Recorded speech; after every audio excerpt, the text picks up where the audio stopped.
چون که جاهلن، بدون علم فتوا میدهند.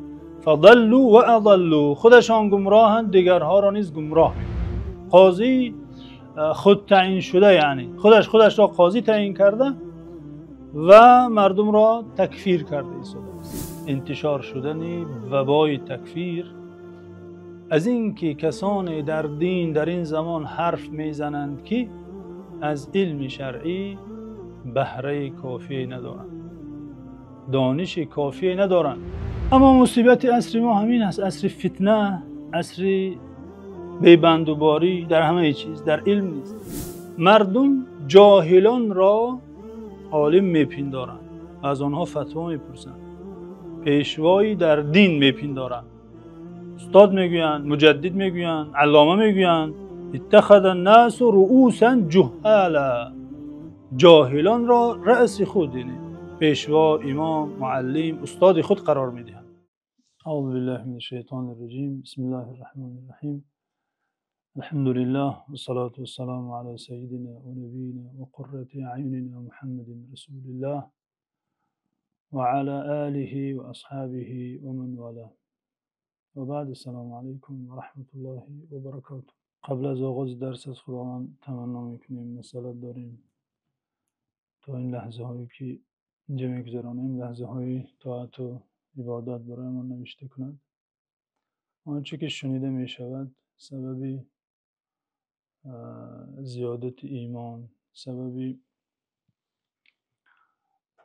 بهبودی در اخلاق و افکار و سبب سعادت دنیا و آخرت گردد انشاءالله. موضوع امروزمان اطراف فتنه تکفیر یا خطورت تکفیر، خطرناکی تکفیر و آثارش و اینچنین قواعدی که این چیز را اداره میکند و در چارچوبه قرار میدهد، قاعده های شرعی که این چیز را در چارچوبه درست خودش قرار میدهد. چرا این موضوع؟ چون خودتان آگاه هستید این فتنه در چند سال اخیر خیلی زیاد شده. این پدیده نامطلوب، پدیده خیلی بد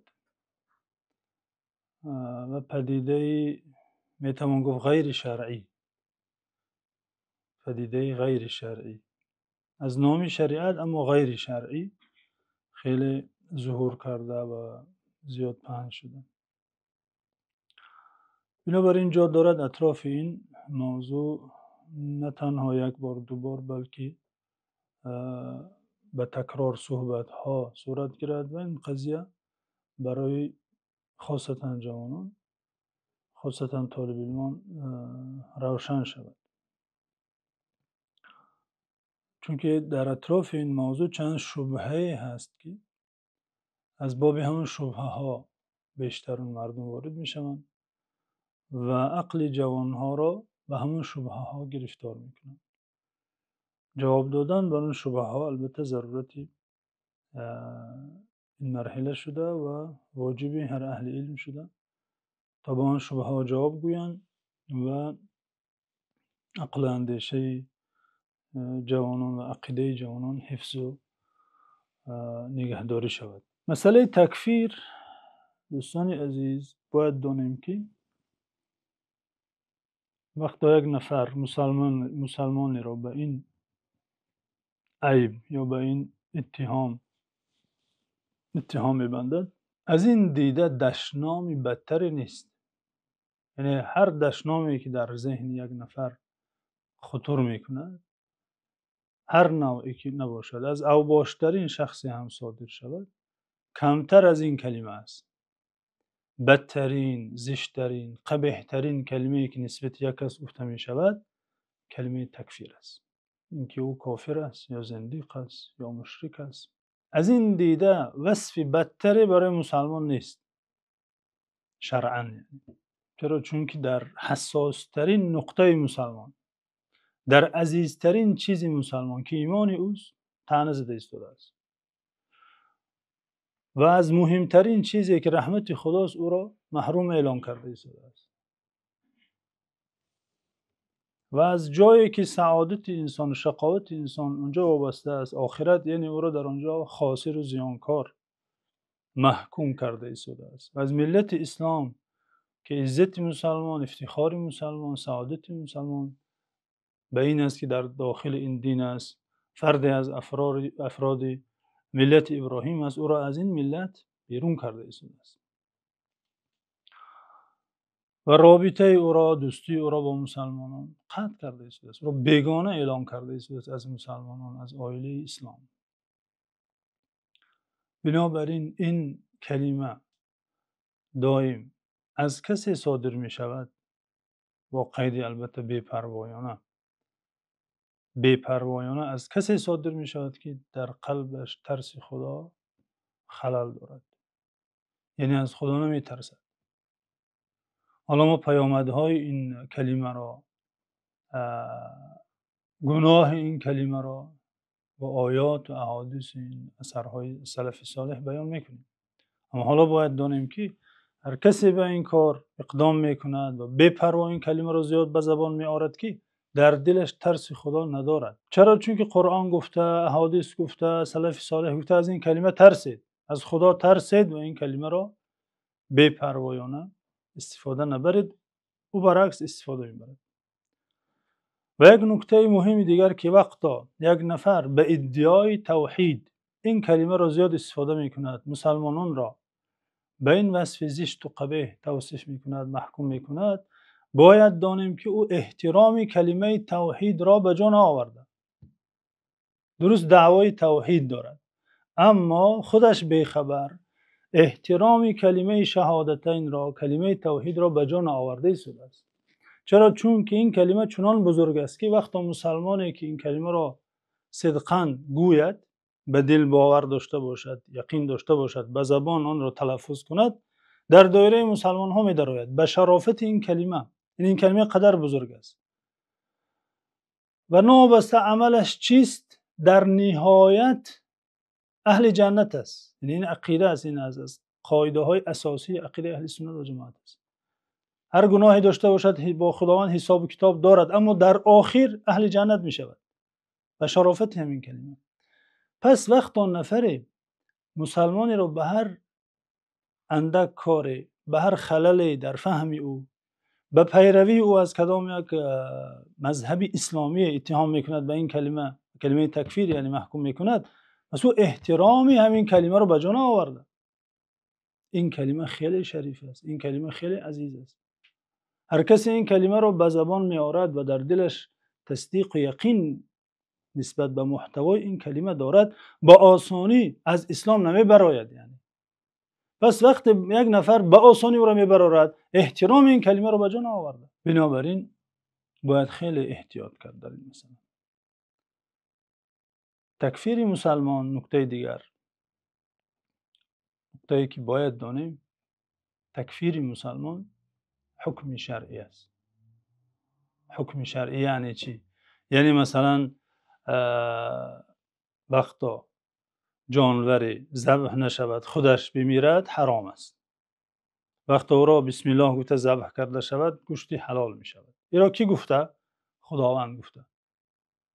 وقتا یک نفر با زنی با نکاح مسلمانی با حضور شاهدین با رضایت طرفین ازدواج کند، زندگی آنها حلال است. اما اگر بدون این شرط ها باشد زندگیشون حرام است. اینا کی گفته؟ شریعت گفته. اینها را حکم شرعی میگویند.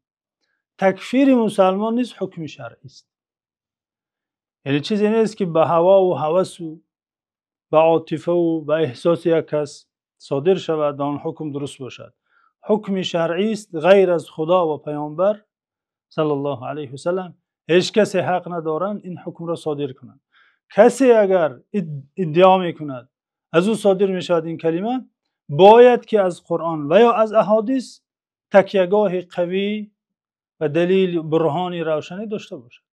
مثل که یک حیوان، یک نفر میگوید که این حرام است، از او دلیل طلب میکنیم که از کجا میگویی؟ میگوید از قرآن و یا حدیث یا قیاس فقهی معتبر. یا اجماع مسلمانان، سرچشمه های معروفی که در شریعت داریم، سرچشمه های فقه، سرچشمه های احکام حلال و حرام. پس وقتی یک نفر تکفیر می شود باید از تکفیر کننده پرسیده شود دلیلت در تکفیر این چیست؟ از این 4 مصدر معتبر شریعت، یا قرآن یا احادیث یا اجماع مسلمانان یا قیاس معتبره باید اثبات کند، چون این حکم شرعی است، از اون دلیل طلب کرده می شود. این حکم شرعی است، باید نفر آن را صادر کند که از شریعت به طور کامل و کافی آگاهی داشته باشد. بدین خاطر فقها میگویند که التکفیر حق الله تعالی، تکفیر حق خداوند است. یعنی مثل که هر جانوری را خدا تنها حق دارد که حلال گوید یا حرام گوید، یا هر نوع نوشاکی را یا هر چیز دیگری را، تکفیر تحلیل یعنی تشریع، قانونگذاری در شریعت تنها حق خداوند است. این الحکم الا لله له الخلق والامر، تنها او تعالی حق دارد که چیزی را حلال کند و چیزی را حرام کند. حتی پیامبر صلی الله علیه و سلم مبلغند، احکام الهی را به مردم شرح میدهند، بیان میکنند، میرسانند. پس قاعده اول باید دانیم که تکفیر حق خداست.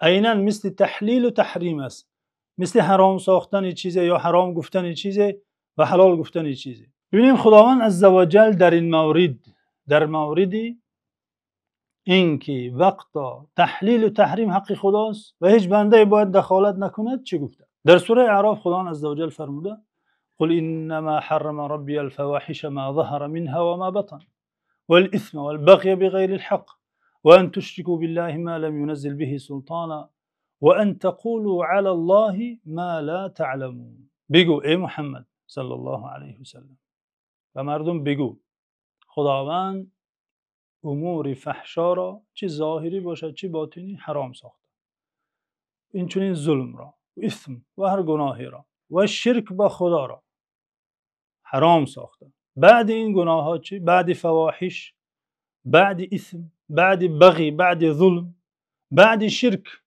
خداوند گفته و ان تقولوا علی الله ما لا تعلمون، و این که از نام خدا چیزی گویید که نمیدانید. یعنی در دین خدا بدون یقین، بدون آموزش کافی و بدون داشتن دانش‌های ضروری حرف زدن در ردیف شرک به خدا آمده، در ردیف فواحش آمده. امام ابو حامد غزالی حجت الاسلام در کتاب خود که فیصل التفرقه نام دارد، در باب تکفیر است، فیصل التفرقه بین الاسلام و الزندقه، میگوید الکفر حکم شرعی كالرق والحریه. مثلا تکفیر حکم شرعی است، مثل رق و حریت، یعنی یک نفر را حکم میکنیم که آزاد است یا این غلام است، در اون زمان که غلامداری بود.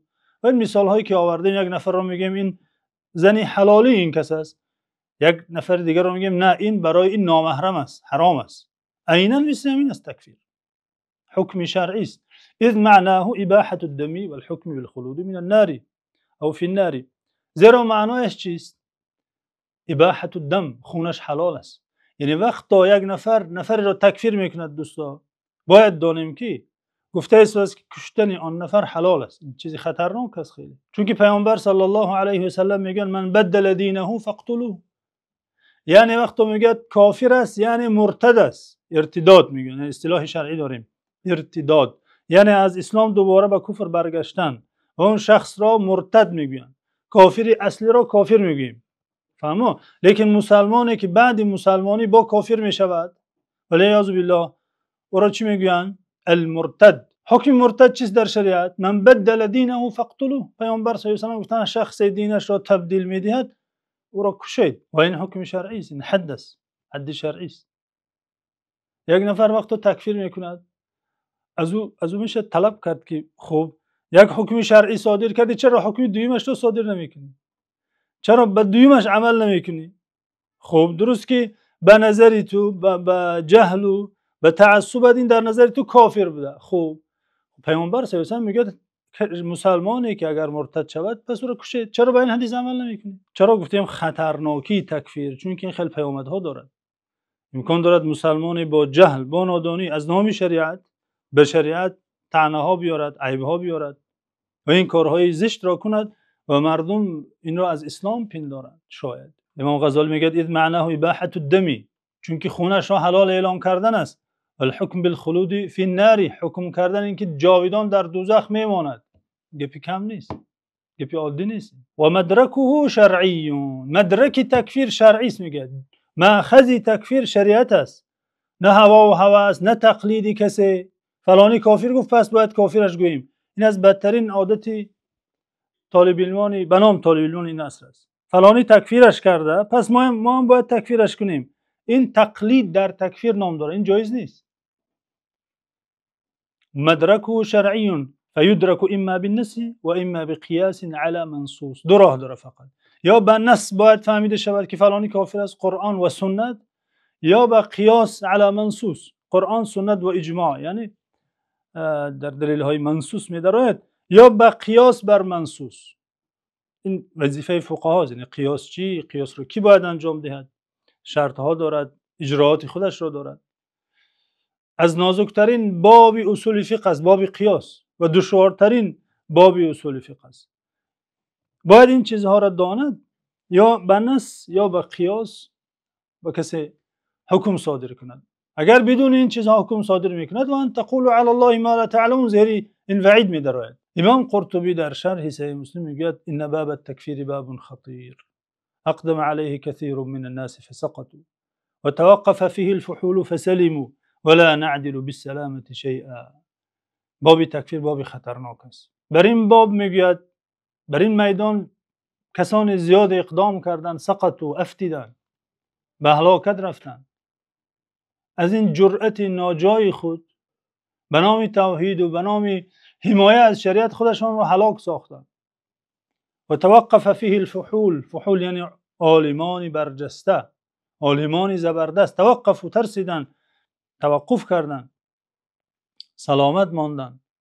امام میگه سلامت را به هیچ چیزی برابر نمیدونیم. هیچ چیزی به سلامت ماندن در دین برابر نیست. شخص عاقل باید دائم در اندیشه سلامت ماندن دینش باشد، ایمانش باشد.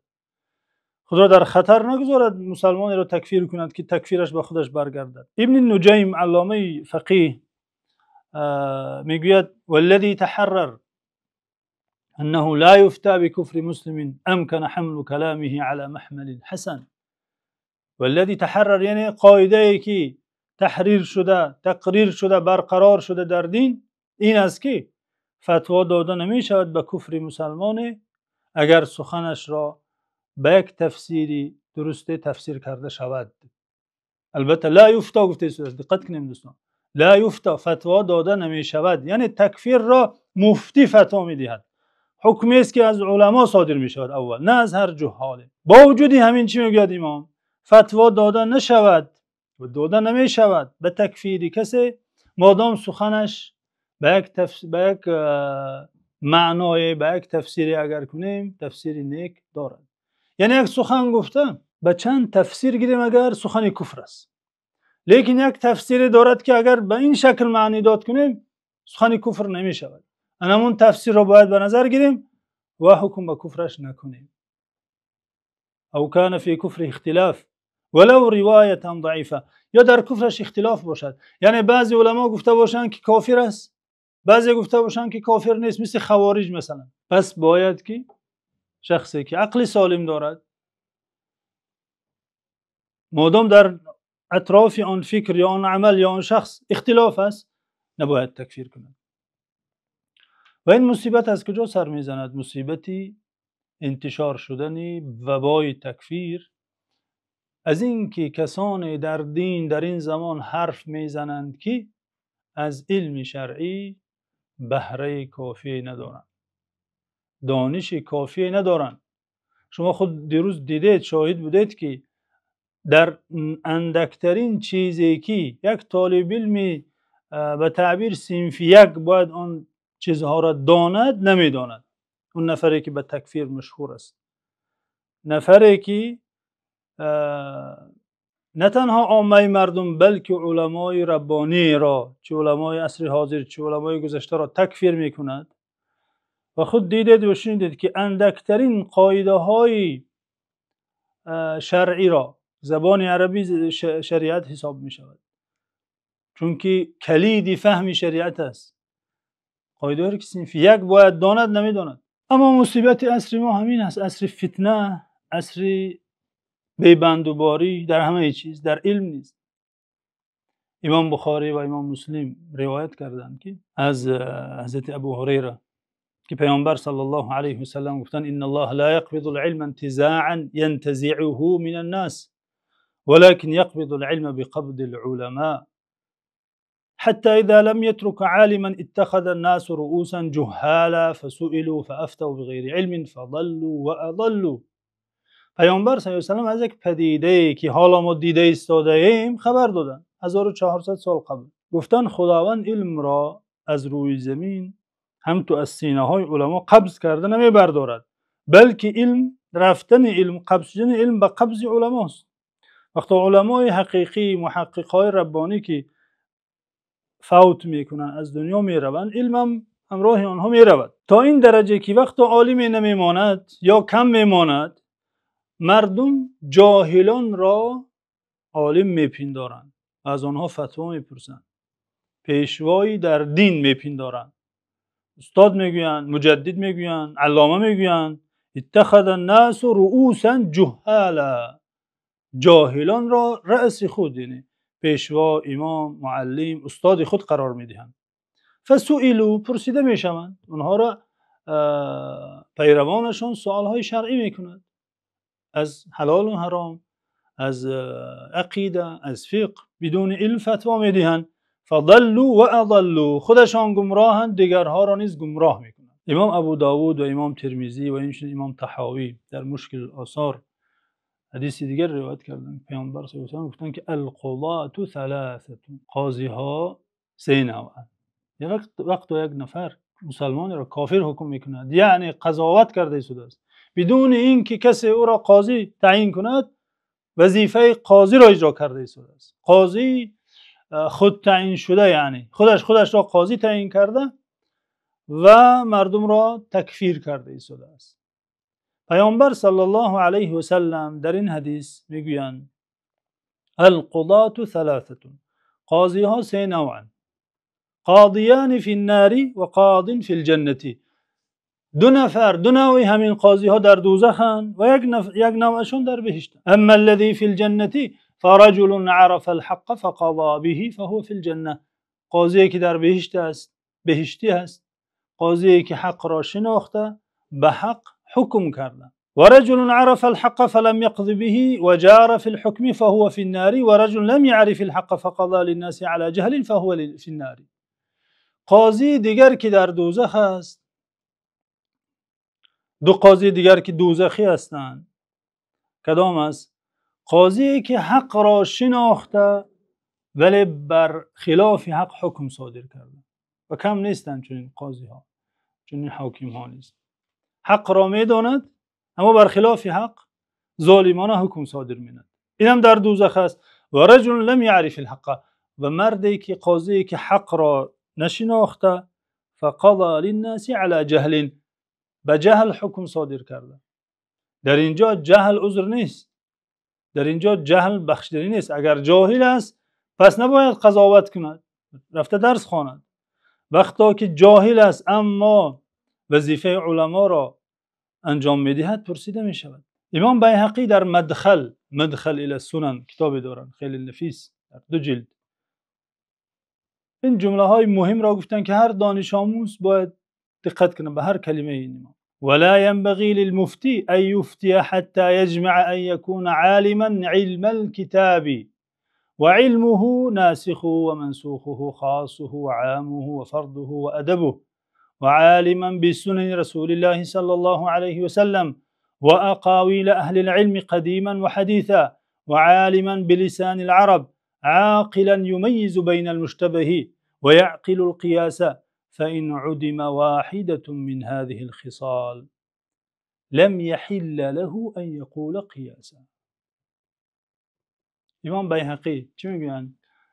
محدثی دنیا و فقیه برجسته مذهبی شافعی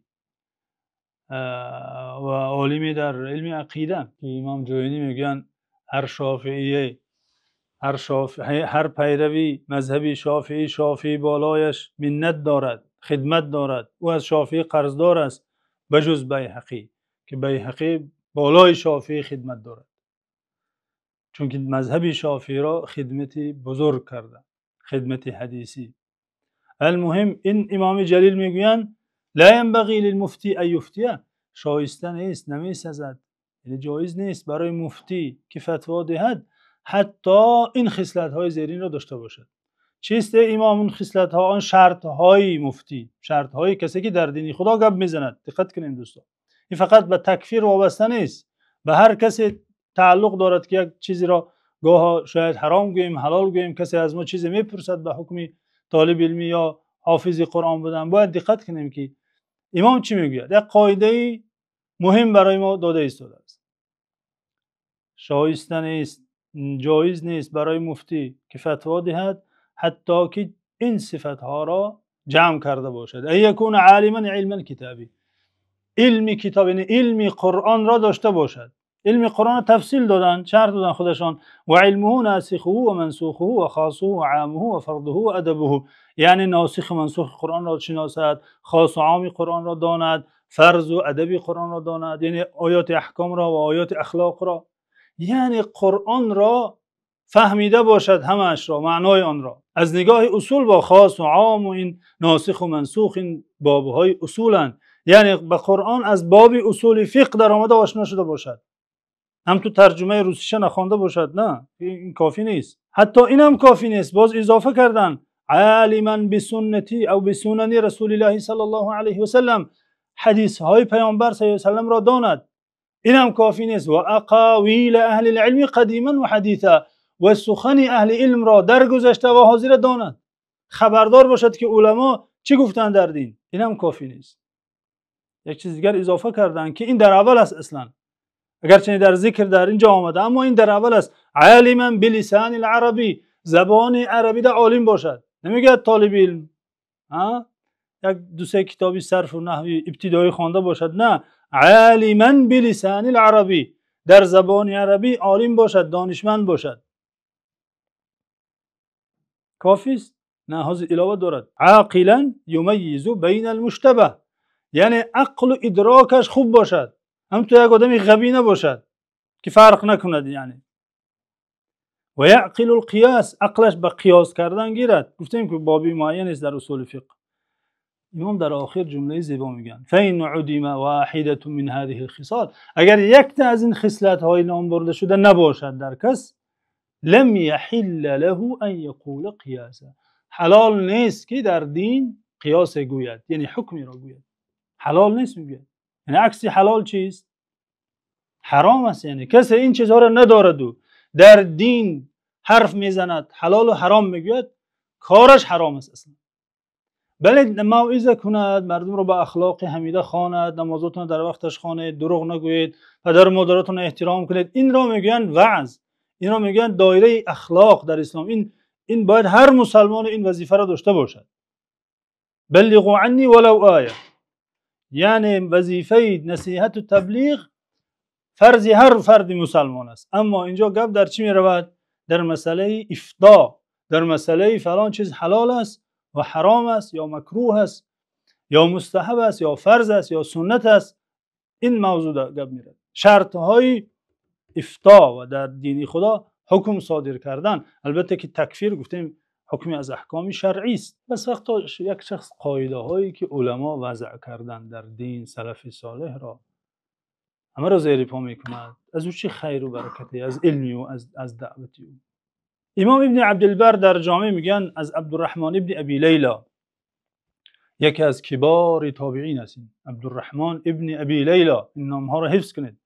اینا ستارگان علم دینن، امامان راه هدایتن. عبدالرحمن ابن ابی لیلا الامام العلامة الحافظ میگه امام ذهبی، شاگرد حضرت عمر، شاگرد ابن مسعود، شاگرد حضرت بلال، شاگرد معاذ ابن جبل است. این نفر ده ها صحابه را دیده. حالا ما استادهای اساسی اش نام بر کردیم از کبار صحابه. عبدالرحمن ابن ابی لیلا. امام ابن عبدالبر در جامع میگویند این چنین ابن قیم در اعلام الموقعین نیز روایت میکنند، میگه ادرکت 20 و 100 من الانصار من اصحاب رسول الله صلی الله علیه وسلم يسأل احدهم عن المسألة فيردها هذا الى هذا وهذا الى هذا حتى ترجع الى الاول. عبدالرحمن ابن ابی لیلا شاگرد حضرت عمر، شاگرد معاذ ابن جبل، شاگرد این صحابگان بزرگوار میگوید من 120 صحابه پیامبر صلی الله علیه و سلم را از انصاری ها دیدم که چنین عادت داشتند. یعنی اگر ما خواهیم عادت سلف صالح را آموزیم، سلف صالح یعنی از صحابه سر می شود، یعنی امامان سلف، اصلا استادان سلف صالح، طبقه اولی سلف صالح، صحابگان پیامبر صلی الله علیه و سلم، شاگردان مدرسه محمد صلی الله علیه و سلم. عبدالرحمن ابن ابی لیلا میگوید من از آنها 120 نفرش را دیدم که یسأل احدهم عن المسألة، یکی از آنان را از مسئله پرسیده میشد فیردها هذا الى هذا و هذا الى هذا، این نفر میگفت برادرم رو از فلانی پرس، و صحابه دیگر حواله میکرد و اون صحابی میگفت برادرم این رو از فلانی پرس، از اون صحابه دیگر پرس و دانشمندتر است از من دیده، حتی ترجع الى الاولی، حتی که مسئله چرخ زده به همون شخص اول برمیگشت. یعنی این عادت یک نفر، مثلا حضرت ابوذر که احتیاطش در دین زیاد بود، یا حضرت ابو هریره مثلا که بر روایت حدیث مشغول بود، میگفت من مثلا فتوا نمیدهم مثلا، وگرنه امام حضرت ابو هریره نیست فتواها داره از مفتی های صحابه حساب است. مثال گفته شدم مکثرین هستند در صحابه، یعنی بعضیش زیاد فتوا میدادن، بعضیش میانه، بعضیش کمتر فتوا داده است، از بعضیش یک فتوا روایت شده است همگی، از بعضیش صدها فتوا روایت شده. مقصد این از یک نفری که در فتوا احتیاط میکرد و فتوا نمیداد نقل نکرده شده است. عبدالرحمن ابن ابی لیلا میگوید من 120 صحابه را دیدم که خیلی عادت داشتند، یعنی این عادتی همه صحابه بوده، احتیاط در فتوای مثلا. اینش میگفته برادرم رو پرس، سوال چرخ زده، تاب خورده به شخص اول می آمده، جوابشون نیافته، یعنی به ناعلاج جواب میدادن. اینا صحابه هن. یعنی اینا دین را، شریعت را، حلال حرام را از پیامبر صلی الله علیه و سلم به واسطه آموختن و قرآن را به حکم زبان عربی فصیح سلیقه‌ای که داشتن آزاد میفهمیدن. حلال و حرام و مستحب و مکروه قرآن را و حدیث را به یگان شرط و شروطی که حالا شرط ها ذکر شد به اینها میدونستن، چون که اهل همین زبان بودن، اما احتیاط میکردن در